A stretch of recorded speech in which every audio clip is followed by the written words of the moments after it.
So, good evening, everybody. This is a continuation from our January 8th hearing, which was continued from December 18th hearing. This is a conditional use application for Michael Steeves and Caitlin Kohl for property they own at 459 Pleasant Valley Road in Underhill, Vermont. Just a little correction, Charlie. This is a continuation of December 18th. What I said that? Oh, I thought you said September. I'm sorry.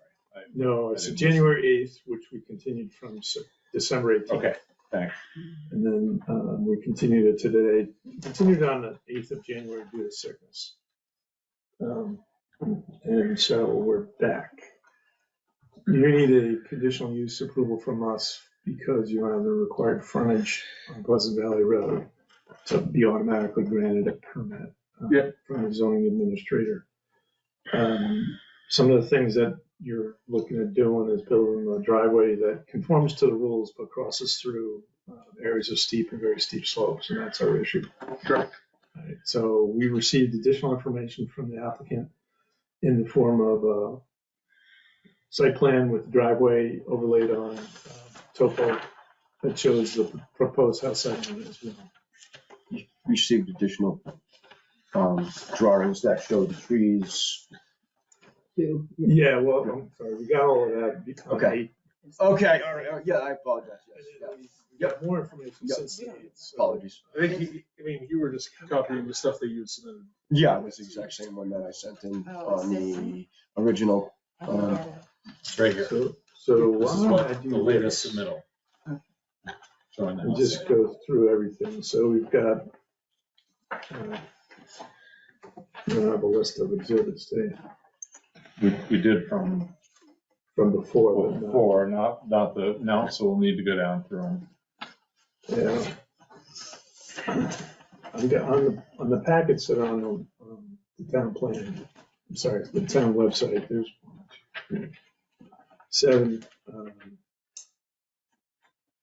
7 files on the town website. They include stormwater runoff calculations, Mike Steeves called HydroCAD -Mike Steeves PDF, 2023-96 S9 site plan 4 final phase, 2023-96 S9 site plan 1 1/3/24 road profile 2/1 2023-96 S9 road profile 2-01-.0324 erosion prevention sediment control plan dated 01/03/24, and then 459 Pleasant Valley Road access plan dated 11/2/2023, and then an email. I have to open it just to see. And call Marcia. Marcia Soap, but yeah, you're close. That's you. Buy it. Yeah, That's you. Okay, That's cool. me. Sorry. you're good. A lot of people look at it and it's like, Carl? Yep. Okay. So the order of speakers we'll hear from tonight, everybody's still signed in or sworn in from last time. Okay. The order of speakers will hear and take additional testimony from you. We'll go around the room. Anybody who wants to participate will recognize them. There are rules of procedure. We allow 3 minutes that can be extended upon majority consent of the board. If anybody joins in online, we'll address them after we address everybody in the room. Then you'll give an opportunity to redirect, and then we'll get final comments solicited from everybody. So we recognize Tyler and Christine, Jason neighbors on either side of the property. So right now I got no municipal representatives here. I've got nobody from state here. I've got board members. Brian Birch, Vice Chair, Matt Chapik, Karen McKnight, Nick Armstrong, and Mark Hamlin, myself, Charlie Van Winkle. So why don't you take it away, Paul? Okay. So we were in talking about this project. One of the things that struck me as being probably one of the most important was stormwater. Essentially, it's a spreader to a spreader, but by virtue of putting in an outlet device and controlling the runoff, this is more or less a pond. And so our emphasis to try to meet the 1 in 10 year storm is to let this build up, trickle a little bit of water out of a 1-inch orifice, and then usually somewhere between 3 to 6 inches below the top of the system is to let like a full pipe let the water out. And so we submitted a sheet 1 with those sort of details right on the plan, so there wouldn't be a separate detail sheet. So this is a swale outflow device, and then we put a trash rack to try to protect that 1-inch orifice, and essentially, Okay. yeah, absolutely, yep. Essentially, 0.25 feet, I've seen it so many times. 3 inches below the top, this would provide a way for water to get out. So really, when the system is built, we try to make sure this is nice and level, and then we try to let this pipe do all the work and let it out. And then we put another small spreader device so that basically it changes pipe flow to sort of overland flow. So that's the emphasis on stormwater, and we don't have enough to necessitate like a formal sort of stormwater discharge permit, but I was hearing that stormwater was very important. We also need a construction general permit from the state of Vermont. So we looked into that. The rock land for the existing native soils, they're not even really given a rating because the rock and the potential for erosion is pretty much. So that was one of the things that we talked about. Another main emphasis was about the trees. We know that there's going to be a lot of regrading, and so we're showing 66 trees on the plan. And then there was some talk about what seed we should use, and we proposed a seed mix. It's basically native wildflowers and just trying to get something permanent established on the hillside wherever there's not trees. So we are showing trees 30 feet on center. We show the seed mix, and we're not saying that's got to be absolutely the one we're going to use, but we were told to sort of propose one. So Mike found one that sort of met the site. So we proposed that. We're showing 66 trees, 30 feet on center. Those are the main things that we talked about. So I was going to plot this drawing showing the grading sort of like right near the swale. And because we're going to intercept stormwater from here up, I'll actually duplicate it so you don't have this, but if you look at the grading here with the swale, so we just got this little bit that really I would consider uncapturable impervious. So it's kind of like this right here. Like we don't really have a way to capture this because there's no stormwater system there. So if we just got rid of the swale, if you could superimpose, that's what the grading would look like without the swale on this downhill side. We would swale all the way around and pick up all this stormwater and send it here. But for this little bit, if we just got rid of the swale, it would have far less impact to your road, because that was another concern that I heard from someone. And this is brand new. You don't have this, but I feel like I was just about to plot it, and I took 15 minutes and regraded this without the swale just to show you what that might look like, because I felt like it was very important to not have an impact on Pleasant Valley Road. And I think really, I think you'd be better off here, maybe not having a swale, because the difference between sort of conveying it to here versus just letting it sheet overland flow for that little bit of amount is probably, it might be actually be better, and there's less grading. So that's what I did today, and that's the only part that you don't have. As far as the overall emphasis, the only thing that really is difficult to decipher is, preserving the house for insurance purposes and then grading it out, once the new house is going to be built at the, in that location that Mike shows on this plan here that was presented in October or November 22nd was our first day, I believe. So, let's talk about the stormwater. I have a question. Yeah, absolutely. Yep. So I'm gonna drop the water, right? What's that? I'm gonna drop the water. I run down the road and Yep. I get in the ditch. From the ditch, I go through the culvert that goes into the pond. Yes. And from there, I get filled up.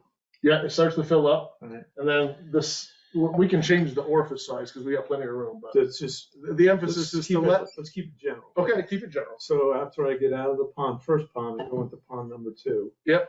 Then where am I going after that? Right now, your overland flow kind of returning back to to Pleasant Valley Road, and then where am I going on Pleasant Valley Road? Am I crossing Pleasant Valley Road somewhere there? I mean, this whole hillside sheets the Pleasant Valley Road now. That's, I understand. Right, so we're just trying to preserve status quo. Yeah, but is the, But by virtue of creating this impoundment and then the spreader, we're creating volume that otherwise isn't there now. And so we demonstrate that, routed post-development, we're less than pre-development yeah, I saw the by cows. virtue of the control. Yeah. Because we didn't have this control before, and for something that doesn't need a permit, I'm not gonna sit here and argue whether we should or shouldn't. This is a way better system, because you're 100% creating an impoundment that isn't created now, and you're providing flow control. So before, one of the things that we talked about was what happens when this thing's full, and then it's just gonna spill over, and then the next storm comes and it's full. And this will ensure that, you're getting flow all the time. Okay, So that's the sort of main emphasis of stormwater hydrologically is to, make sure that your routed post-development is less than the pre. Which it doesn't, for a little size like this, it doesn't take much to sort of prove that, but I don't know if I answered your question. no, you did. So what you're saying is, we don't know the culvert size that went on the Pleasant Valley Road. All you know is you're not I gonna. know, size, it's 24 inch. Okay, so, I don't show it on the plan, but yeah, It's covered in grass right now, but yeah, it's, well, I've got it in there. that's fine. So, but you haven't done an analysis on the pre-development there, have you? no, because I mean, essentially the calculations would prove out that, the routed post is gonna be less than the pre, so So So- let's run off after development than before development.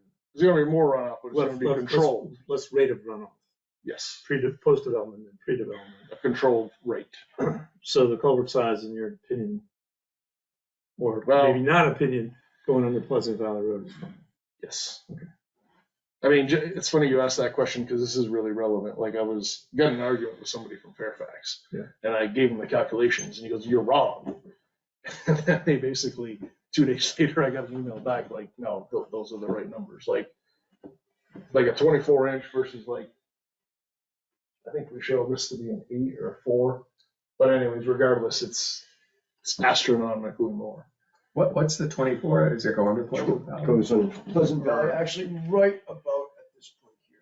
Right here. Yep. Call it the town-owned culvert. in Yep. Pleasant Valley. This is a 24-inch CMP, or Yep. Yeah, it's the same as that goes underneath the existing driveway too. this one right here. And from that point, Pleasant Valley is heading towards the Frenches, the ditches on that side of it. Yeah, I mean, there's not much grade here. But, I mean, realistically, that, they put it right there because that's actually the lowest point. And on both corners, it pitches down towards the center of the property. yeah, it looks like this would be the low point. This is sort of heading here, and then this insinuates that these countries insinuate. Yeah, so I would say, yeah, that.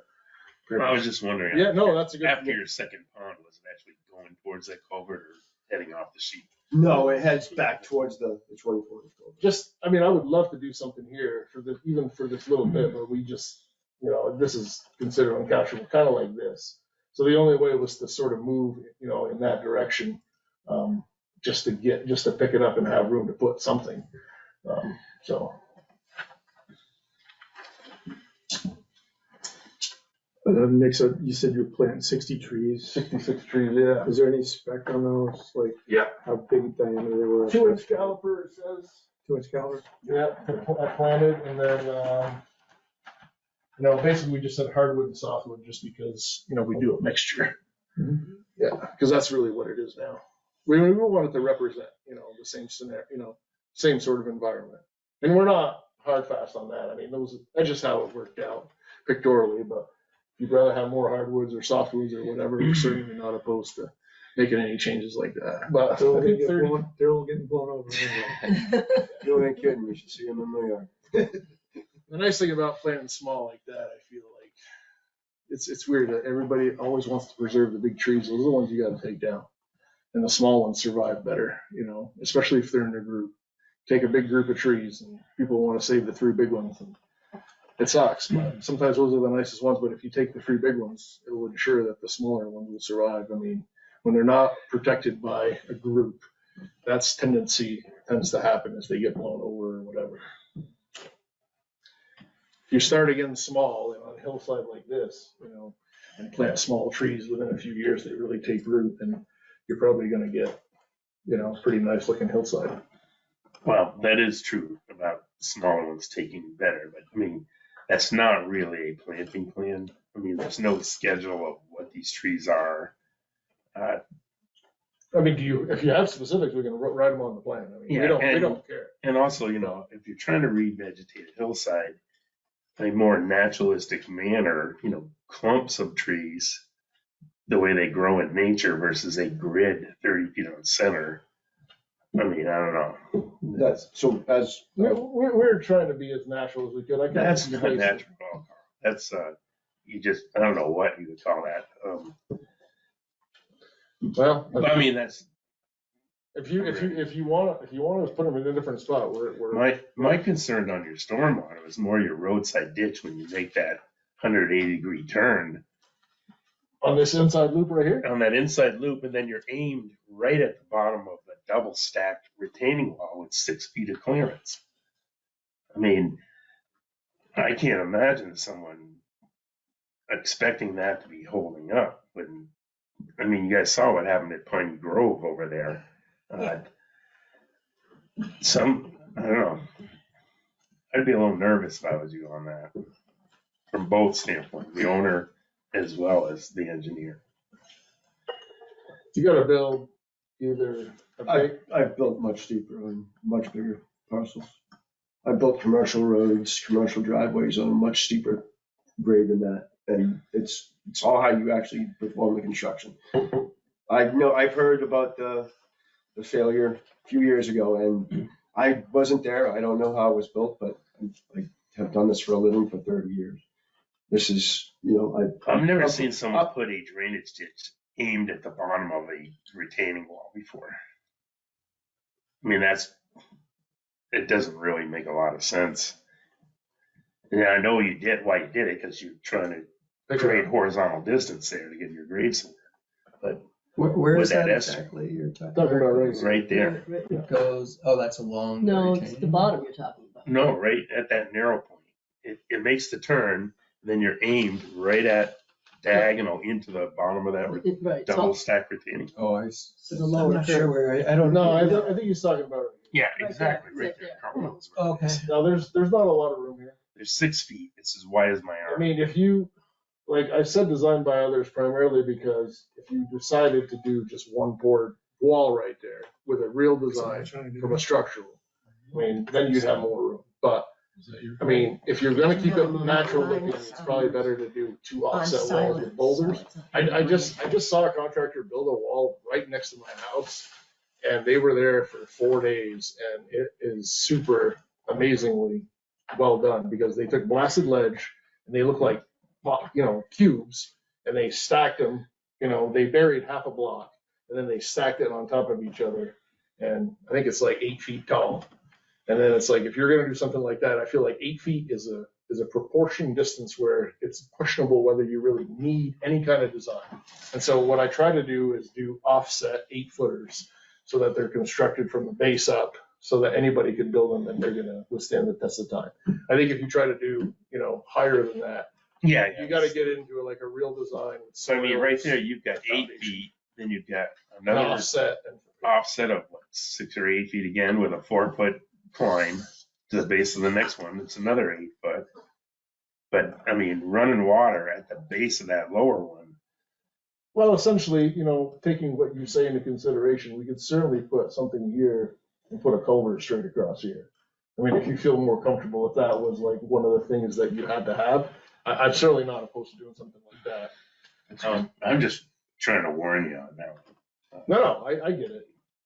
Do you have I think- the printed copy of that erosion prevention sediment control plan with you? The drawing that has, you call it, Right there. EPSC Plan 3? Yeah. Well, this is the old one. I don't think I printed a new one, but, so it doesn't have the spreader, but this is the one from the first meeting. Yep. I'm sorry, I didn't mean to stop you from. No. I'm trying to answer your questions as they come, and trying to be practical about it. But this was the plan that we had shown before. And really, my understanding is this is sort of temporary until, you can grade it out. Is that right, Mike? Correct. Because of the insurance. What is the slope grade on all the new grading, as you? So those are 2-foot contours, so they're 2 on 1, they're 4 feet apart. So that's like a 26-degree slope. That's a very steep slope on our standards, so. I mean, How can we sheet water across there? the land that we're looking at, that's existing is like right here, like we showed that photograph of the Vertical. alignment is pretty much vertical. So Yeah. when I think about like a mowable slope, it's 4 on 1, that's 25%. And then 1 on 3 is 33, and then so on and so forth. So I really the most logical thing that I can think of is 1 on 1, you got to rip wrap it. 1 on 2 in rocky soils, you're gonna be okay. 1 on 3 obviously is better, but we don't have that kind of room. And then 1 on 4 is like a very easily mowable slope with a riding mower. And 1 on 3 is what our steep slope ordinance calls for.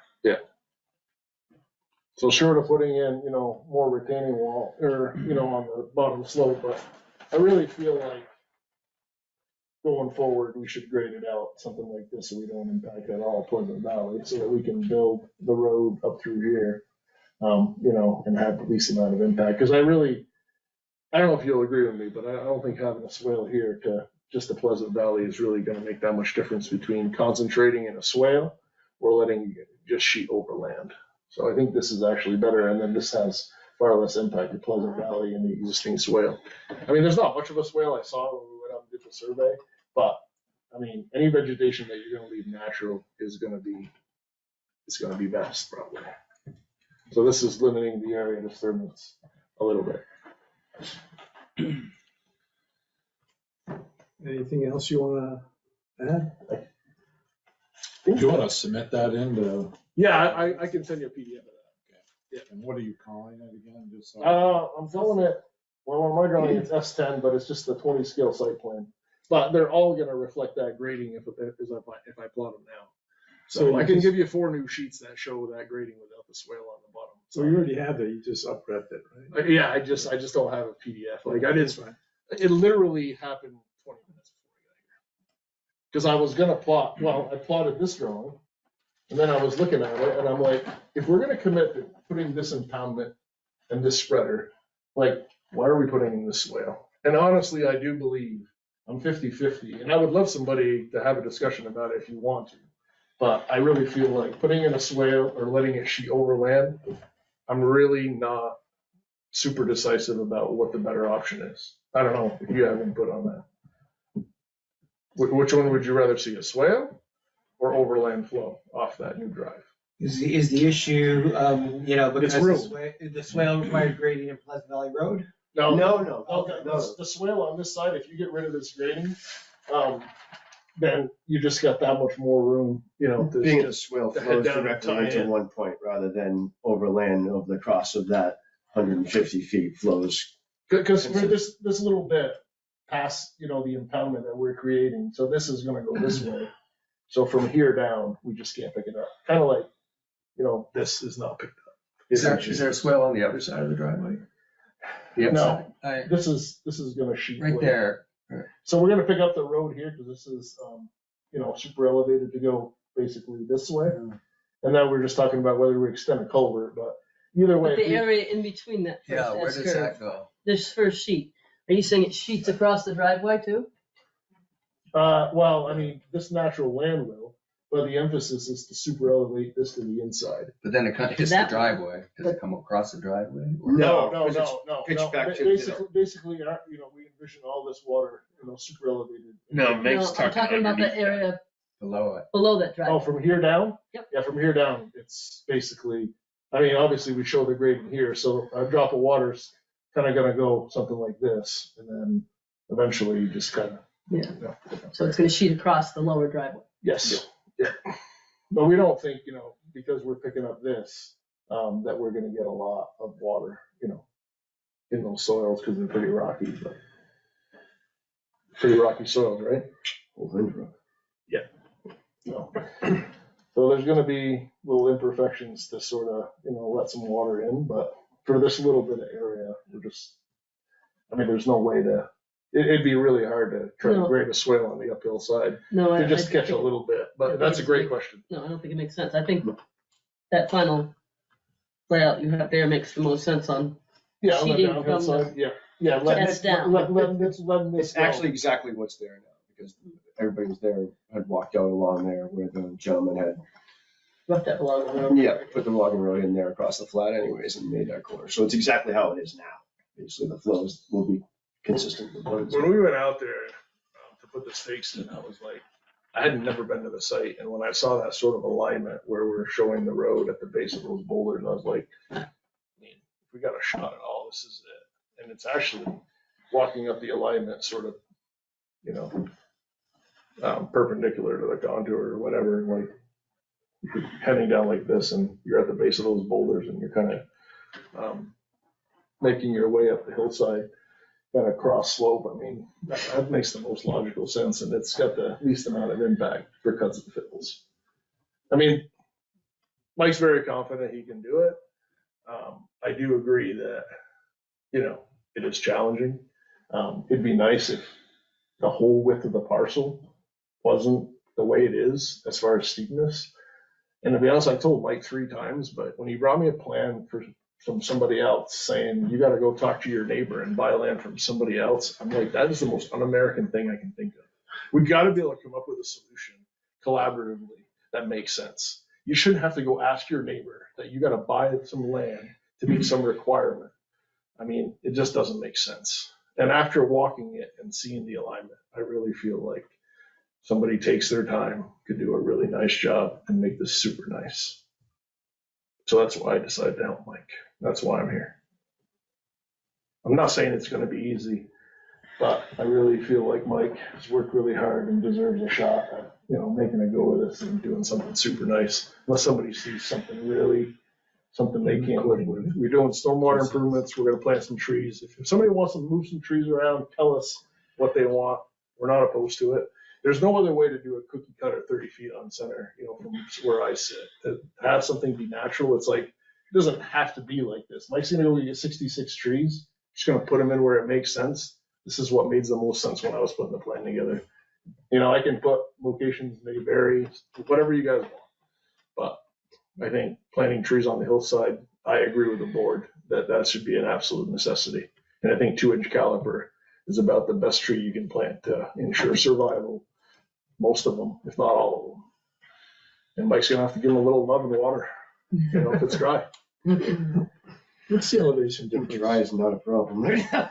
If you eliminated the S part to the front.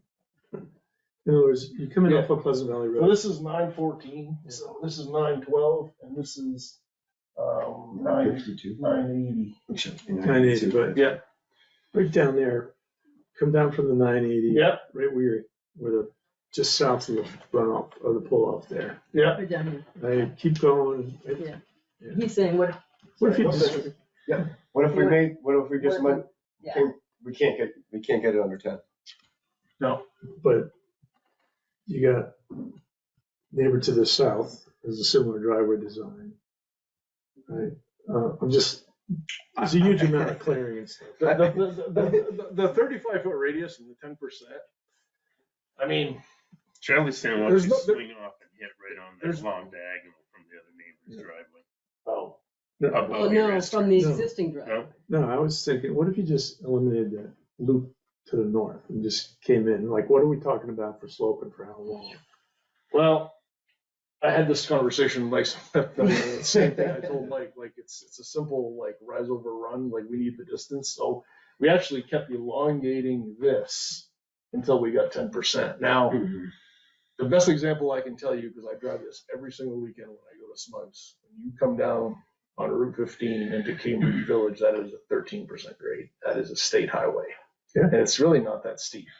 There's a lot of towns that let you do, well, 17 is the highest I've seen, but I've seen a lot of 15s. I've seen a lot of, you're allowed to do between 10 and 15 for a certain distance.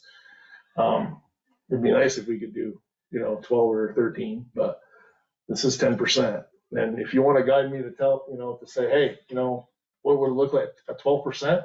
Yeah, we could get rid of a lot of length. I mean, you're gaining 2 feet every 100. That's a lot. But So if I read the contour right, you're at 950 at station 4+00. Right here. Yeah. Yep, 950. No, 956, excuse me. yeah, station 4+00. See that, it's right at the, Yeah, closest to the. 4+00 Yeah. right there. So you're I said at I need 950 glasses. there, and you're at 914 on Pleasant Valley Road. And so if you're going from 4+00 straight to Pleasant Valley Road, you got a pretty steep slope. Yeah. But it's, what, less than 100 feet? No, it's more. Well, I You mean, just went straight. Essentially, Well, this is it's about 100, so it's yeah. probably, it's going like Yeah, 150, 175. Let's call it 200. Okay. So you got 950 to 914 over 200 feet. It's pretty steep. 18% for 200 feet. If anything, I wanted to steepen it here to limit the fill, but, there's a lot of things we could talk You know, you about. talk about I was running just- that S-turn closer to the house. What about keep running it like where the house is? But you're saying you can't take the house down. Right. It's not, we could keep lengthening it out. It's not gonna make any differences, because no matter, you're still gonna bring it out here. All you're gonna do is just increase the same catch point up here. So if your driveway's coming out here, where he's concerned about, where we have water flow here, we're gonna be doing the same thing here. So it doesn't increase we could increase the length all the way across. It's really not gonna, Well, you doesn't gain- increase our- but gain a little bit as you go, and then make one switch back at the house. There'd be, Come double back to the south, and then another switch back instead of having. the such a other tight- thing, and this is be pretty minor, but you gotta look at this grading here, and before, we had it almost into the road, but if we keep in with this grading, and if we just went a little bit straighter, obviously you could sort of envision, well, it's still gonna bow out a little bit, but, I mean, it could be shifted over here to shifted over here, something like that, and gain a little bit, so you wouldn't be as close here. So it doesn't look like an intestine. But the other thing too is, if you just told us like you don't need a 35-foot radius, we could make it work a lot easier too. But I'm looking at the regs and it says 10% grade, 35-foot radius. So I mean, I think the big issue here is, it's just to grant a conditional use approval under the steep slope thing. It says here it's got to be one of these two things, and one of them is based on submitted information, site inspection, proposed development involves minimal site disturbance. And on these slopes, is basically at the end of phase 2, the entire slope is regraded and engineered to do it. From property line to property line, and up and down, the entire thing. that's because I'm regrading the property so that it's. Yeah, well, they say you can't do that. Well, so that's fine. I'll leave the 26% grade that's there. You can't, I can cut that into it. We increased the slope so that it was a gentler slope and we could plant more trees. no. And then the other part is the over 25% slope. And the entire site is over 25% practically. Well, the width of the, no, I mean, this section. Go to your slope map. Everything yellow there is over 25%. Very steep slope. yeah, that's where the boulder wall is. Yeah, well, everything you see there in yellow is over 25%, not 15 to 25. Those are the little pink areas. Right. Uh, I think the over exaggeration, and if you didn't see the site photograph, I feel like it makes a huge difference, but you're I'm right, looking at, I'm 25%. trusting your slope map. I know you yeah. engineers can do this. 25% slope is just that, this is more like basically vertical, where that photograph is. And then, this is Flat mild. already. This is mild in comparison to that rock face. And I know, I don't care if it's a cliff or not. I mean, I'm just telling you, Yes. according to these regs, the entire site is over 25%.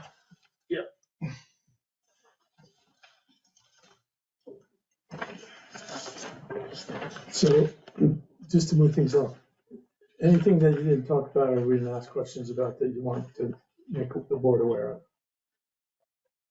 Mike? You're the smartest guy on my team. I'm definitely On my not the team. smartest guy, but, it is a challenging site. We do have 25% slopes. We're combating those 25% slopes by coming across it instead of climbing it. And then making up the grade 10% like we're supposed to, and then coming into, basically the end. And by the alignment that's on the field that you guys have seen, I mean, we feel like that is the best possible solution if you wanna, bring a 10% drive with 35-foot radiuses to the top of that hill. Yeah, you can make minor tweaks here and there. I mean, he could, when he goes to build it, if he moved it a foot or two here and there, it's gonna make a difference. Cause I'm telling you right now, I had this other alignment that was up these boulder faces and we were gonna do blasting and it was a cut 26. You don't wanna do that. No. That's bad. You don't wanna touch those boulders. That's why we put the driveway where we have it. And, So Carl, I'm just reading this here. Very steep slopes, E. Roads, driveways is prohibited on very steep slopes. Unless, I believe there's another part in there that's, you have to meet one of 4 criteria. I don't have it in front of me. Wasn't there some discussion at that last meeting we had in December, and this was in the staff report from the 15th, that, it was impacts over 100 feet, but is that something that can be waived? I thought we had talked about them needing a waiver to do that. And then there was also discussion about how was the 100 feet measured, and so I can't remember. Yeah, where that's we landed right on down that. here under D, a driveway or road required to serve a proposed development, which extends no more than 100 feet into an area of very steep slope. It's clearly documented no other way. That, to me, how I would read that, now probably Carl would, when you climb steep slopes, you go diagonally. Any mountainside in Vermont is gonna have pockets of over 25 or 15 to 25. Anywhere J, anywhere. So if you're slapping across something and you hit a little pocket like that, they'll allow you to go 100 feet through it, because if there's no other way to do it, it's like a get out of jail free card for a small impact. But not when the entire site is that. I mean, that's a whole different ballgame. The whole lower third isn't, then you cross into steep, very steep, and then you go back into a 15, 20 a couple of times. I think it was, I guess, if I'm gonna say something, I'm gonna go back to the first meeting that we had, and we moved, and it was asked by myself, and then I brought Carl in to modify some things and update some things. And we sat here and took a straw poll on the feeling of the board moving forward, that if what we're moving forward from meeting to meeting is updating and upgrading a concept, we've only gotten something better since day one. And really, we've gotten something to the point that it's actually, now you're talking about a secondary stormwater system that is holding back. The design of the driveway never changed. And the example that was given to me during the original meeting that was brought up by Brad was from KS Engineering, and it showed a vertical line going across the driveway, not where the driveway was going. That was the 100 feet. That's what I was given base about. And then in the second meeting, it comes to our, everybody's attention that there really isn't a definition of the 100 feet. So 100 feet could be anything. So to say it's one or the other, it just isn't. There's no definition. So therefore 100 feet could be whatever your concept is of it. I legitimately use the example that was given to us by CAS Engineering, and we moved forward in that. I think from the design that we started with in November 22nd, the board put in, several good points. We modified it to the last meeting. We continued by modifying the system more, added trees, got really specific on what we're trying to do here. And if someone feels that it can't be built, that's an opinion. I've been doing this for 30 years. I have 2 driveways in J right now that are over 15%.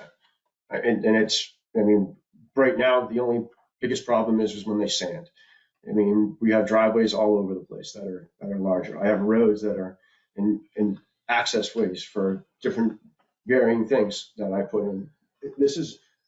If this was concerning to me, or I had to hire somebody that I didn't know anything about, I could understand why I'd be nervous, but this is my job. This is my house. This is my retirement house that we're building. My kids are going to grow up, and we're lifelong, Underhill residents from here on out. And I think, there's a couple of questions like the 100 feet. What really is measuring 100 feet? But nobody really can tell us what the definition is. So I think from the original meeting again to now, the design has really leaped and bounds of practicality, what we're defining on grass seed, trees, the amount of water flow. And I'll go back to the original straw poll that we did on the 22nd. The thought was that if it was modified as the board had requested, that things were moving forward rather than going the opposite way. The other thing too that I feel really strongly about is 25% is a 4-on-1 mobile slope. And I'm not doubting your regulations. It's good to be conservative. It'd be nice if we didn't have to impact any grades over 25%, but the whole thing right here is 25%. So we're diagonal across, just like what you said. We're doing the best that we can. The thing that I feel the most strongly about is when you look at that photograph when we were putting in that stake that you have in the file, I showed everybody last time. You go from vertical to to be honest with you, I told two of my guys, I'm like, we gotta look at the slope. There's no way that's 25%. It's just, it is 25%. So I can't falsify the contours. That's what it is. But it goes from this to this in the photograph. That's the best evidence I have to sort of depict real conditions. And it's gonna go right along that farm road, whatever it is. It must have been some sort of road. It looks like Maple Sugar Road. Maple Sugar Road. It's gonna go right along that Maple Sugar Road, and we're gonna adjust the grades to make it 10%, and we're gonna have a wall to fill against on the uphill side that will limit the area of disturbance. Because even though we have to show contours here, realistically, you're gonna be right up against this boulder. This isn't gonna really get graded. It's not. You're gonna be right up against the boulder. You're gonna be 10 feet up on the boulder, and the boulder's 20 feet tall. So that's what's gonna happen. Okay. Yeah, the other thing too is, you've got about an acre of disturbance, and it's, if you were trying to do 5 acres at once on something like this, I'd get pretty nervous. But if you only got an acre opened up and you take it, in small steps and you're building your road as you go, I think I gotta have faith in Mike. He's my guy. He says he can do it. I think there's an obligation to let him try, because he wants to do something nice. And it's his own residence, so it's not like he's doing it for somebody else. And I think that should be considered as well. Okay, I'm gonna go around the room. You're up. You have anything, questions you'd like to ask, points you'd like to make about the proposed application? The board's recognizing Tyler McCall. If there were any issues with the storm water coming right down into that embankment that is basically on my property line, would there be any impact potentially to my property? No, because it all goes downhill. I think the natural contours want to go this way. Yeah. So I imagine I gave him plenty of room so he could do a nice job here. But if he didn't do a nice job, really, there'd be no storm water to really impact you, because it's going to follow the contours. So it should be very little to none impact to your property. That's why we gave him some room too. At first we had this really. The first thing, I just didn't look at property lines. We were going across here, and then Mike showed me this other layout where we were going way up here to ask for, traversing across somebody else's property, and that's when I got involved. I'm like, I agree, that's almost borderline criminal to ask somebody to have to go buy somebody else's land. That's not. Sorry. Who's? It's not mine. Not me. It may be mine. Okay, I just want to make sure nothing's happening. We do this, not it. I don't know how to stop it if it's mine, so Okay. sorry. Yeah, Time that's to mine. get- I thought it was kind of a cool noise myself. I'm not criticizing you. These things happen. Satisfied? I have no further questions. Okay, Christine Murphy, Jason Landlord to the north. Do you have any questions, comments? I do, I have a couple. Sure. So I know that you guys are here mostly talking about the driveway, but I think this is also a continued site plan, and I have some questions. My first thing is, when we got, at the last meeting that we had, at the beginning of January, there was some comments about how, how the property lines, this plan was actually being very generous according to what I assumed was the property lines from the deed description. Because they said, oh, it might not be exactly where those stone walls are. I went back and I grabbed my deeds and just to check, and stone walls are clearly delineated in my deed as my property description. And, it's the boundaries. And we also took our property in 2 parcels. So there's a 30-acre parcel, and then there's a 2-acre parcel, and that's down by the Pleasant Valley Road. And I just, in my deed, it's just reference to a previous deed. That second parcel isn't, the deed description isn't in there. So I went back and I got the second deed description of the parcel. And so then when we had asked to have the house put on the plan, and the plan that came out on Friday, it was on old survey from John Marsh. And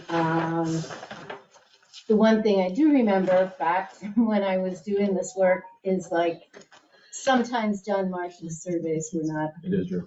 Were not the best. And I also remember on our first meeting that we had, there was the first meeting I attended, because I couldn't make the December meeting, but there had been another survey done by Button, who's pretty reputable, and I was just, I'm just concerned because, the driveway does swing pretty close to my property lines, and I just wonder why we're not using the Button survey if it's available. It is the Button survey. So I had Button, and so just to be clear, we are on the rock wall. As a matter of fact, from the tax record to where we are now, it's actually, my land got smaller because the original placement of a pin that somebody, I believe, laid there was 25 feet past the corner of the rock wall, where that was my big concerning point right there. So I asked Button, because of the slope is my biggest concern in the choke point, that he basically survey from the utility line down, because that is actually the biggest point of contention, and that's where the driveway goes. So we actually shifted, and in this plan, you can actually see the rock wall. Everything has actually is gotten smaller than the tax records. Well, the tax map is not. Yeah, no, but the tax map actually showed. Yeah, but the tax map is not necessarily accurate. No, and so that's, right now, it's at the corner of the rock wall. That is actually, and it follows the rock wall up. My question is, why wasn't the Button survey used instead of the John Marsh survey to show property lines on your? Because I own. So the answer to your question is that right there Is the Button. is. So everything No, it from. says it's the John Marsh. Well, hold on a minute. Let me explain a second. So this to me looks like, is this your label or is that Button's label? That Button gave me a digital file, and then I overlaid my ortho on his. Is that their label or your label? That's theirs. Okay. So what they're doing here is they're referencing the parcel, right? And then he's saying underneath the deed, he's saying Marsh survey C. So that is a Button survey? I don't know. I just asked Carl whose label that was. But it says, typically when you do the volume and page, if there's a survey of record, you would refer to underneath. So that's what it looks like. If these labels are buttons and these boundary lines are buttons, that's what you're saying, right? Yep. Then it's not the Marsh survey. Well, but that's not what was submitted. So This is what was submitted. I know, and that is what is submitted. It says it's the Marsh survey that they're. I think it's a reference to the Marsh survey. Marsh survey C. Because until it's a certified plot plan. No, I looked Okay, at it. okay. So I would have to have it certified, which is not part of having to pull the building permit. Well, I just to continue my testimony, I did contact Mark today and we just got this on Friday. He hasn't had a chance to just go in and look. I sent him my deed description, and he's gonna take a look at this and just let me know if that's. Mark Day, he'd work well with Button, so you should tell him to contact Button. That was Yeah. one of my things. I was gonna say, is there a Button survey? Because Mark said he would just get in touch with Button and look at my deed description and look at. Because what he's saying Mike's is, deed description, and then I think what Mike is saying verify is, that our southern border. whether the tax map went out straight and then, the deed creates a choke point, like Mike said, I mean, we want to honor this. And so when you're heading back, I mean, essentially the house has to fall dead center in the parcel is where Mike wants to put it. And I know that, I don't know how it came to be, but, I've never even heard of a 75-foot side yard setback. That doesn't even make sense to me. But I think that's what it says in your regulations. Yeah, from Underhill. Well, definitely not. But I'm from Richford, don't tell anybody. So anyways, yeah. That was my comment. Like, I wanted to know that if Button has the survey and Yeah. Mark can contact. Well, he has information Yeah. that he Sounds tied like in. he I surveyed just from the wanna get utility that, line I down. wanna get That line southern- surveyed, that yeah. southern border confirmed with what you Your guys. southern and our northern, yeah. Yeah, what you guys are submitting and what. Yeah. Mark can take a look at. That's- So, Yeah. right now, that drawing and that drawing right now are the corners and the rock wall itself. That is where because that's exactly where Button found that, because Yeah. I needed to find my pins basically on all 3 points here on your side. I needed to find the pin that was there, and I asked them to locate the 2 pins in the back of the I was property. just trying to clarify Yeah. where the Button survey is, who's got the. So this information, one's that's updated. prone because we But found I it could just have it checked. laying on the ground, but Yeah. we generally put a stake like where this should be, and it was prone on the ground. This one we found like right on. Yeah. And then this one we found, and it was like a 1/4 inch from where the calculated point, like that stone wall, there's a pin there. Then for some reason, there's a pin along here, but we located That's 1, the 2, old pin. 3, 4. Yeah. And we showed this to be the most conservative we can be and stay on our side. Like I believe this to be this rock wall from the field, that to be the line Yeah. that Button surveyed. I mean, I'm not an expert at. No, no. I don't pretend to be, so that's why I just wanted to No, find out. but it's good to have a Does Button conversation have a about it. survey, and can I have my guy just check it and so confirm the line? Sounds like yes to all those. Sounds things. like yes, yeah. And my next question is, I know in old days, we used to ask for a building envelope for when a house was gonna get constructed. I know like in places, on other developments on Pleasant Valley Road that happened right before I came, we didn't have a building envelope, and then somebody, spent a couple of months blasting a little ridge and blocking people across from Pleasant Valley's view of the mountain because we didn't have a building envelope. They just had, this is where the buildings, it wasn't defined. So I was just wondering if we define building envelopes anymore to the board, and also about, Absolutely. are we gonna do specifics as far as, I know there's a discussion about block wall versus, Mike, you were saying you want to do more of a natural Older, rock yeah, wall. absolutely. And, were there gonna be specifics on that and requirements from the board about stuff, and for the landscaping requirements and blasting? If there's anything, I don't know what's in our regulations regarding blasting, but zero. Bummer. I mean, I think There's really no other I told Mike, blasting. we're trying really hard to do none. Yeah. And if he does a little bit, instead it'll just be like a poker. That's what I'd recommend, just a little bit that we do have to alter. Because down here, like, we didn't do excavation to see if this little bit of cut is gonna need it. And then most of it is fill against that boulder wall to get the 10%. That's really, traditionally what the profile shows, yeah. So we definitely had a road way up here. That was a bad idea. That's why we moved it several times until we were at the base of that boulder wall. I just know it's gonna be like a big house. I mean, someone told me 8,000 square feet. I don't know who told you that. It's 3,500 square feet. Actually, the town does have all the information. When I originally came to submit the permit, Yeah. it was I think that map, though, the emphasis is Mike wants to put his house dead center of the lot. I mean, that's pretty clear Yeah. from what he's Yeah. shown me anyways. It's 3,500 square We feet just- plus basement. We just didn't Yeah, have room. 4 bedrooms. That's all I can get. That's all I can get my septic in. It's yeah, no, it's definitely not 8,000. In fact, like I said, the town has all my plans and So ready to just go. to be clear, we're at the site plan level, so we're talking about envelopes. Typically, envelopes are shown in a subdivision situation. The only reason the DRB is here, in my opinion, to review this is because of pre-existing non-conforming lot, right? But I also thought it was a continued site plan review, and then when this came up, it kind of got, but it Well, doesn't so. mean it goes away.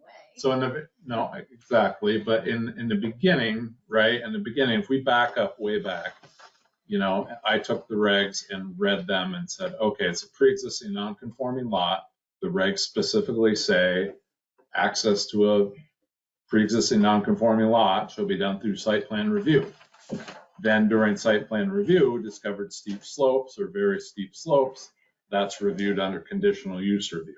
Conditional use review is also contingent with, or goes along with site plan review. So,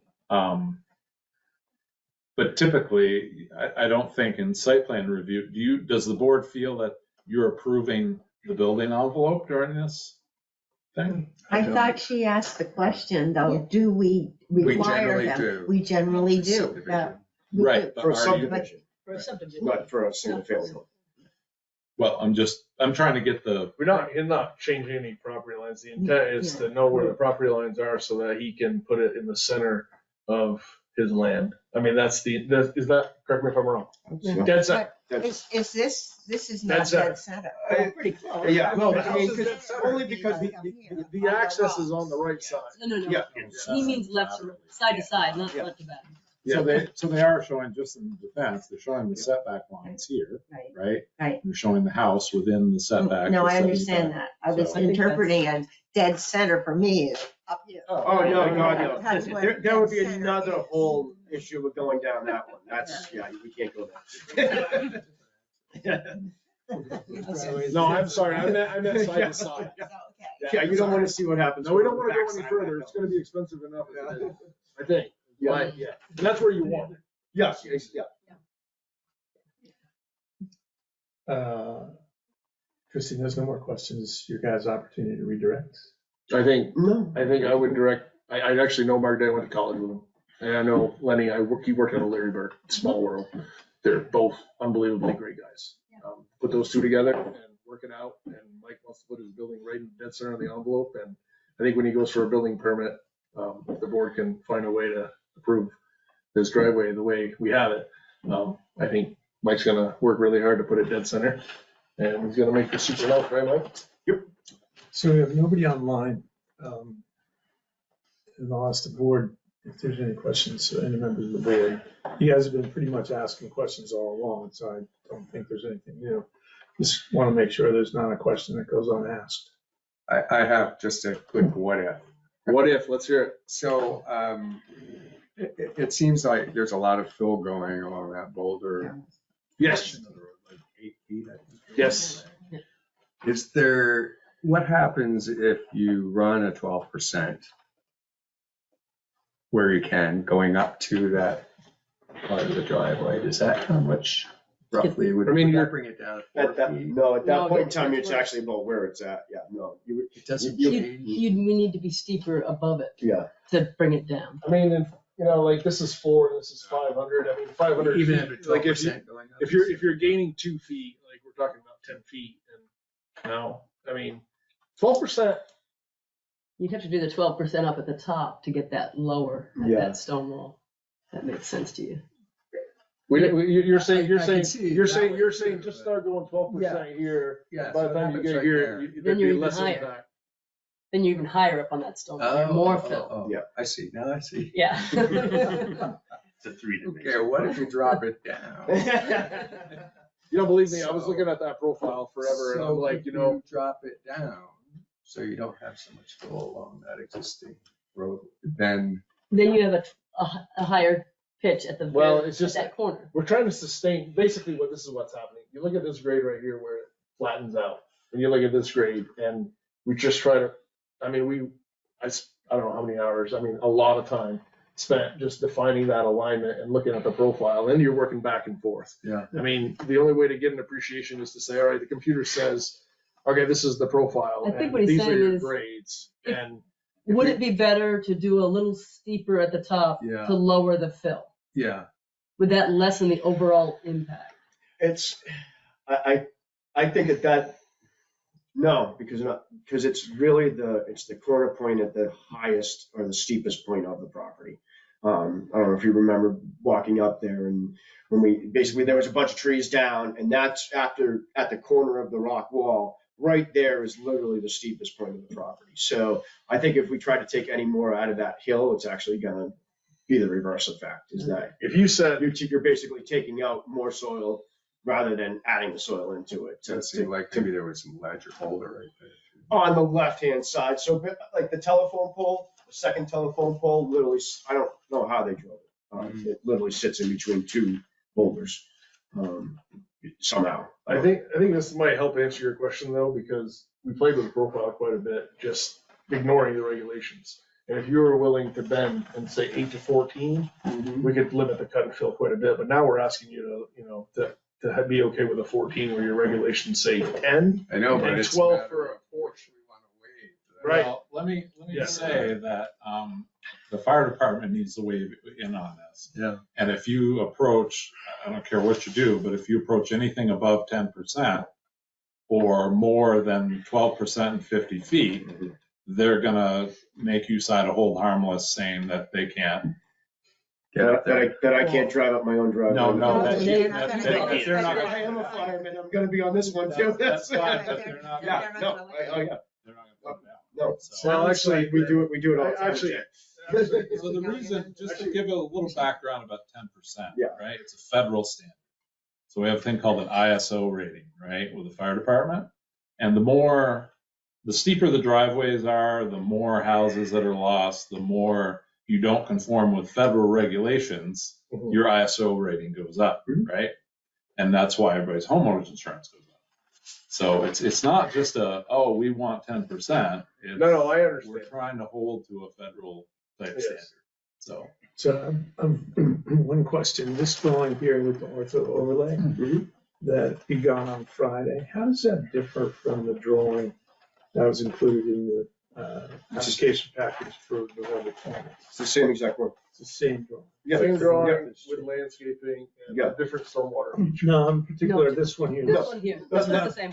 So nothing changed as far as house, driveway location. What changed is, our additional things like trees, grass, Okay, nothing. That's. The listen to my driveway question, layout please. is exactly the Listen to same. my question. I'm sorry. That drawing on the table. Yeah. With the contours is the exact same drawing that we got in November. Yep. Okay, that's all I was Yes. asking. I don't Yep. give a shit about the. No. I'm sorry. You see what the difference was. It just doesn't have the trees. No, that drawing, he resubmitted that because he goes, I don't want you to redo it. He goes, I already did this. And he Yeah. resubmitted that. It's because the So meeting in just the middle, wanna we all, Identify the exhibits. some figures. Yeah. Understood. Yeah, it's the exact same. from before. Understood. No, fair enough. That's a fair question. Yeah. So nothing's changed on that, but one that you're gonna give us. Yeah. Has All this- that is the same drawing that's been up to which date? Which date should we use? 122. 122. I'm gonna change this to 122, or I can put a revision date, 122. Okay, Yeah. and that's the 20 scale site plan. But it's gonna reflect, this grading is gonna reflect on all 4 sheets. So you're gonna upright everything. So I'm gonna give you your brand new sheets if you guys are okay with the no swale and Yeah. less grading on Pleasant Valley. Well, that's what you're trying to sell us, right? Yes. I think that's the best option. And so we're gonna need that. We'll get, yep, no problem. Yep, 4 sheets, 4 brand new sheets with today's revision date. I have another question. Yeah. One of the comments from the fire department is, I'll read it. We would like to understand the winter maintenance plan. If it is not down to asphalt year-round, we will likely not make it with the length and grade of the driveway. So it sounds like it needs to be paved. And does that change? I think that's a No, typo. that's just how they define Yeah, I don't think they're Oh. implying that it should be paved. They, Oh, it. They just want down to Plowed the 100. surface of the road, I think they mean, but we could get a clarification on that. I Okay. don't. yeah. They would have said, No, and then you're talking about impervious surfaces and then Well, we're that's into a whole not- bunch of other problems. that's my whole question. Yeah, I know. Is You're that not planning on interpreting paving. No, asphalt? God, no. I don't know why I think No. asphalt And you'd is- actually increase the flow rate, which is, Yes, it would. yeah, pretty fast at that point. I mean, even though the state recognizes like, gravel and pavement is the same. As the same. Runoff number, it's not. But we have to model it the same. It's just the imperfections in gravel and little potholes and little imperfections, like the rate at which water will start to flow is far greater on pavement. It's just a fact. I mean, it just is. But it's recognized as a hardened surface. It's CN 98, curve number 98 for both I scenarios. think he's just, But the fire department's concern is winter maintenance. Yeah. Basically. Am I gonna keep it plowed? Yeah, I live there. Yeah, my kids go to school every day. I gotta get up and down it. yeah, and with the 10% grade, I mean, I agree with what Brad said. And the ISO rating and all that. It's just, it's just it's a federal requirement, and 10% is going to ensure that you're going to be able to get up and down it. I think we could talk about making it steeper, lessening cuts and fills, but it doesn't sound like that's a road we should try to go on. Is what I'm hearing. And in the end, this is my opinion, we don't want it to be beautiful. We want it to disappear like all the other driveways along. You don't see Christine's or Tyler's driveway. They kind of go up. You They're will behind the see this one. trees. You will see this one. So, Well, you see Tyler's driveway. You see Tyler's driveway all the way to his house. yeah, but there's major forests still between the road and your driveway. And I think you have yours is not the original driveway. Correct. There was a different driveway. Yeah, so it was too steep. I mean, this is just a plan too. I mean, if Mike says, hey, I'm going to put more landscaping, whatever, like once he starts planting trees, maybe he puts more trees in. I mean, it's going to be his house and his driveway, and he's going to want it to look nice. So, he doesn't have to exactly follow this plan. He could put a little more trees in, or maybe put a cedar hedge, whatever looks good. Well, so the way this board works is if you give it to us, That's what he's got to do. You're gonna build at You're least. gonna Yeah. build. At least that's what I mean. At least that, But in addition to, you might, Since you didn't call out specs on the hardwood, softwood, we're gonna give them to you. Right, so that's just how it works. I got you. Yeah, because if you want We us want to, something that we hold you accountable to. got it. 66 trees. Yeah. No. I mean, Yeah. 66 trees. Yep, 30 and 36. And if you guys want us to put species, we're more than happy to do that on the final plans. If you want us to, you just tell us what you want, we'll put them on there. So we were kind of thinking this was the final plan. Yep. So This is the phase one plan, right? The final plan is showing the house to be removed and the slope all the way down to the. To the storm feature. Yeah, that's one of the things that's kind of been a little confusing is that we keep looking at the first plan, when this is like the plan it'll look like when it's ultimately finished, correct? Correct. Okay. Yeah. So this plan to me looks a lot less aggressive than the intermediary plan, which I understand you're trying to do to build it, but this plan has less wall and has the house removed. And so that makes sense to me because I've seen where that house is today and, I see why you want to put it up on top of the slope. So that kind of goes along with what we may be having to waive with the regulations for your driveway. So this plan with the trees and the slope and less wall, when it's all finished, was kind of what we're ultimately approving, correct? That's what I thought. And so you're removing wall that you already put in, Bowler wall, yeah. hundreds of feet of it, Unless you want to fill up No, against, that's several hundred feet of it. unless you want to fill up against, you just probably leave it. Yeah. Just fill over it. Yeah. Yeah. Which wall is this now? There's a temporary wall to save the house, because otherwise you just grade right. Yeah, there's like, this plan has a bunch of walls. Okay, that goes away. These 2 bolts, yeah. Those walls Yeah. really go away. So, I mean, usually I've never been on the board all that long, but I've never seen a plan we approve what it's gonna look like halfway through construction. It's like, well, what's the plan gonna look like when it's finished? And when it's finished, it'll look like the second plan. Right. Page 4. Right? Okay. So, yeah, that's the one. I mean, it is helpful to see how you're gonna build it.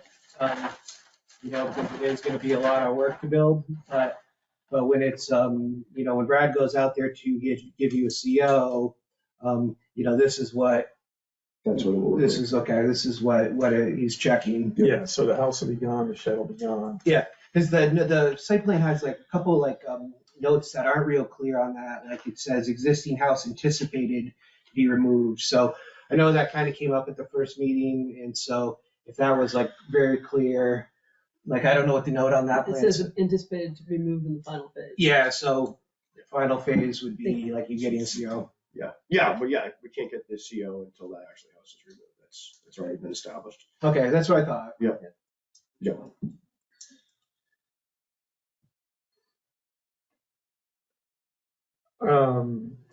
Does the board have enough information at this time to feel, do you feel you have enough information at this time to make a decision? No, I'd just like to know one more time, with moving all the material that you're gonna be moving down and around, what's gonna prevent it from landsliding? What's going to prevent it from landsliding? Yeah, I mean. The if correct you- construction practices. Well, Well, look at what happened in Barry, when a whole neighborhood now is in peril of sliding down the, the best, slope. the two So things, you look at this to and, answer your question, and I Yeah. think that's really important for me is, I've actually looked at the soils map for this rock, yeah, rock material. Yeah. And so the published information that we're gonna have to submit to get them a construction general permit from the state doesn't have like a value for that rock because it's super low likelihood of erosion by the soil type. The second thing is it's very, rocky when we were out there Right. surveying. So just from a layman's terms, like super rocky soil like that, you're adding more native material from the top that's similar to what you have. And so you're gonna get interlocking basically because it's super rocky material. It's not like it's just all silt and it's gonna just kind of really get wet and slide out. The other thing is we're not really steepening any slopes greater than what's original now. And the biggest benefit probably is trying to limit the area of disturbance. And it's actually a benefit to us to have that natural boulder wall to fill against because instead of chasing it, we're just gonna fill right up against it. And that's it. So yeah, it's, in places there's 8 feet. So I would say you should do 1 foot increments, compact it, put a footer gravel or so, per the cross section. But it's a private road. And so essentially, constructability is based on the person that's constructing it. But I feel very confident that you're not going to have problems on this soil just because by the maps and what we've seen. So what, if you're going to get that fill from the top of the hill, won't that, or how do you know that that's not going to increase the runoff from the top Because it's to flat. increase the, It's flat up top. I just went through some rain and I have a river on basically a field that is basically almost flat. Now, never had it before. So Doesn't run off though, because there's no slope. it's gonna sit there. Well, the water in this case is gonna run towards the power line. It's gonna run diagonally downhill towards Christine's property. And then sooner or later, it takes another turn down around the backside of my property. But it's flat, so the water it saturates into the ground. It doesn't. I mean, you could create like a water bar if you were worried about diversion, but I mean, Yeah. you're going to create an impoundment up the top, you said, right? Like a pond or something? No, there's flat up top. We're gonna grade the whole thing out, and that's where our septic's gonna be. So it has to be graded out for septic. So the septic can only be at a certain slope. Well, it's mound site, right? No, it doesn't need it. Yeah. Oh, no mound site? You're conventional soil? Oh, Yeah. Interesting. Nice. So who's your guy? Justin Willis. Justin. Everybody's knows Justin. Everybody. No, Justin Willis says it's good. He's good.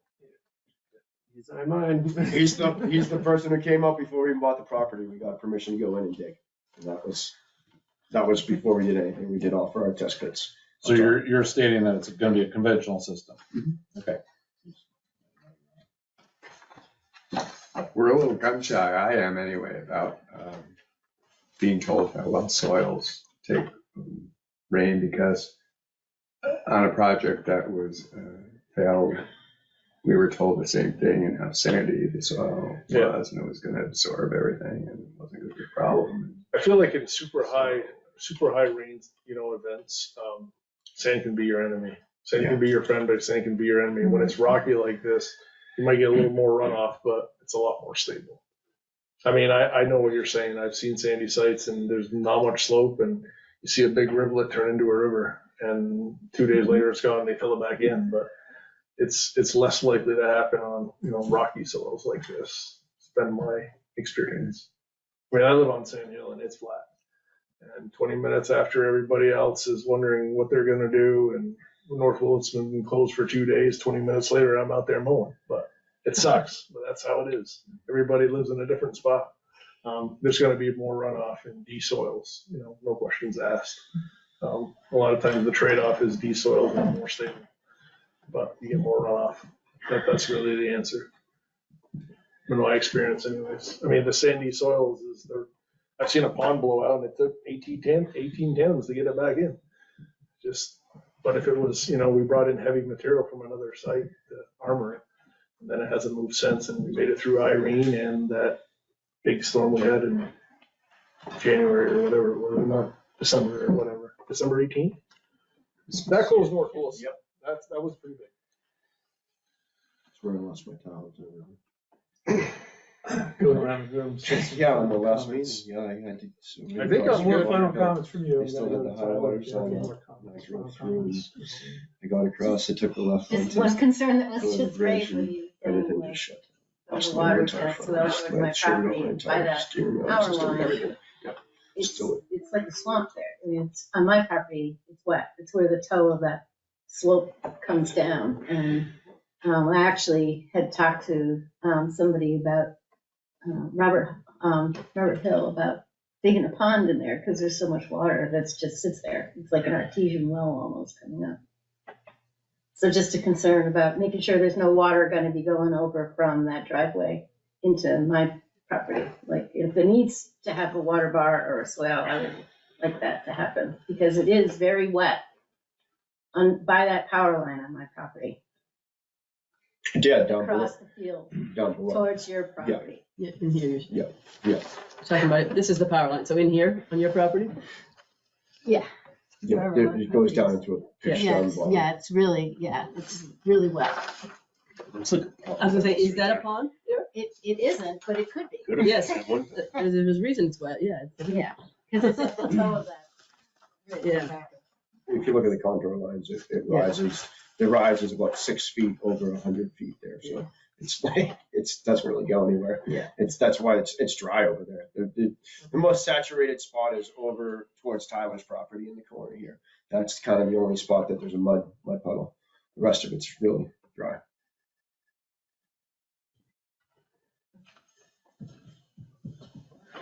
Any other questions for the board? Is there anybody in the room? The board feel you have enough information at this time to make a decision on the application? I'm seeing Matt shake his head. Yeah. Nobody else has talked. I don't know. I don't mind. So it was a lot.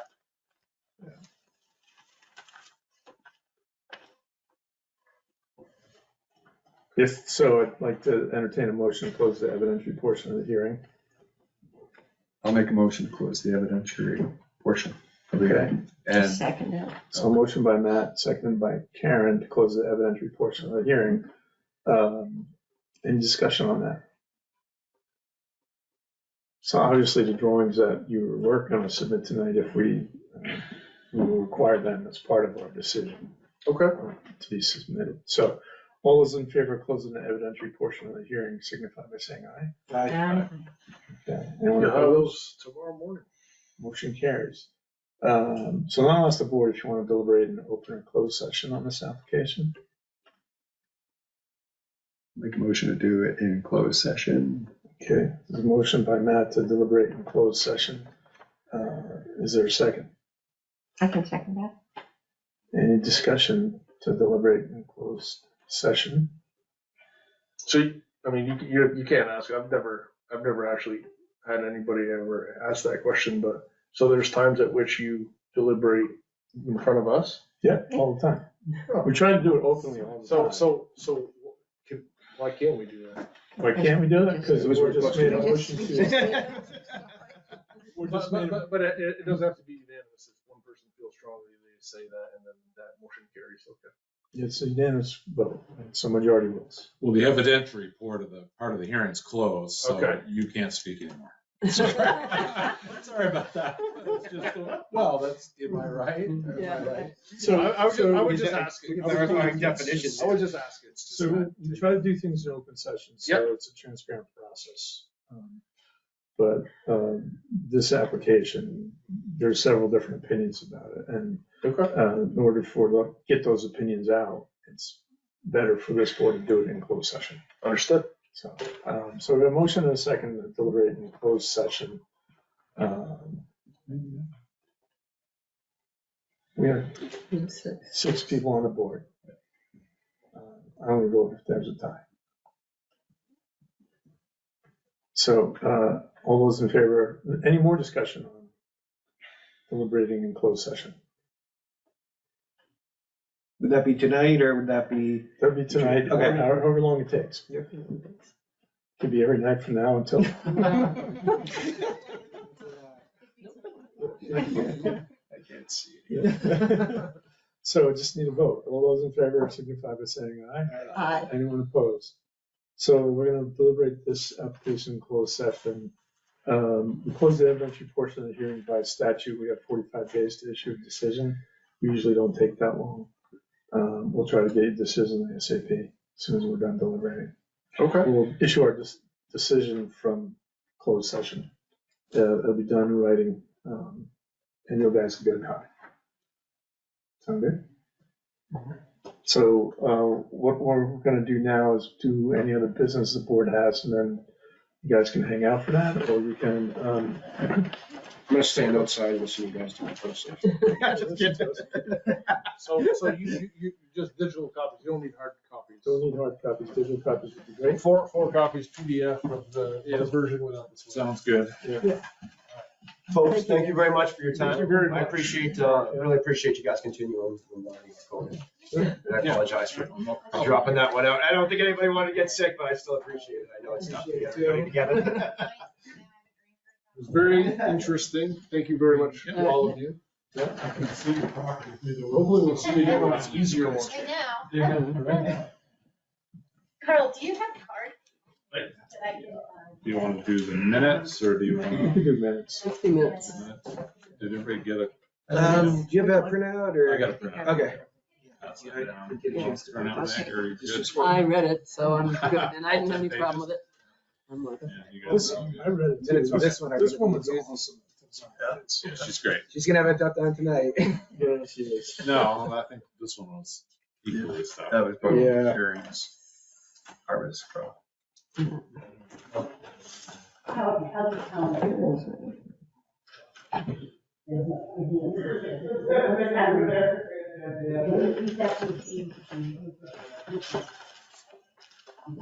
Yeah. Okay.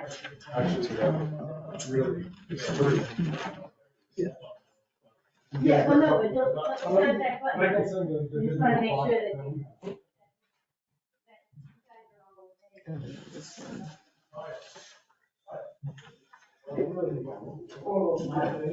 Are we still? Still recording. Yeah, So, any changes in minutes have to be on the record, so.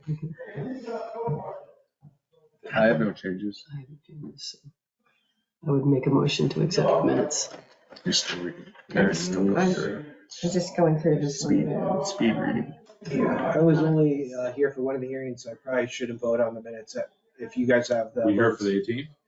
I was here for half of the 18th, the first hearing. So not the second hearing on the 18th. I left early. All right. So if you have the you can votes. give us half a vote. Yes. So Meg moved, somebody want a second so we can have discussion? I'll say. Good. Any corrections, discussions on the minutes as presented?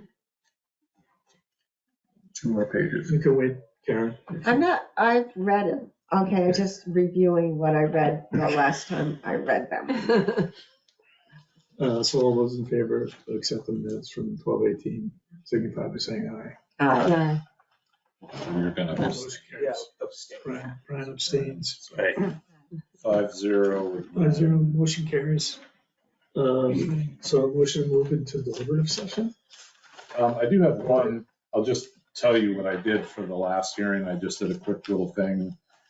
I'll just read it here. I said, Chairperson Van Winkle opened the meeting. No one from the public were present for the public comment period. Chair explained that the applicant, Michael Steeves, was unable to attend due to the COVID-19 virus. Therefore, the hearing that was supposed to be held tonight will be continued on January 22nd, 2024 at 6:30. And then the board adjourned. So I didn't think there was a point. Do we need to approve that as a minute of that? You probably should. Yeah. So, Matt, Anybody here other than you I two? don't know if we have enough. Yeah, Matt was here, you were here. I was Jamie not was here. here. Shane was here, Mark was here. So 3. We don't have a quorum. Right. So we'll skip that. Okay. So it's 7:58. So motion to move into deliberative session. We could end the meeting and move into deliberative session. I make a motion to end the meeting and move into deliberative session. Okay, A second. second. A motion by Karen, second by Meg. Any discussion? All those in favor signify by saying aye. Aye. Motion carries.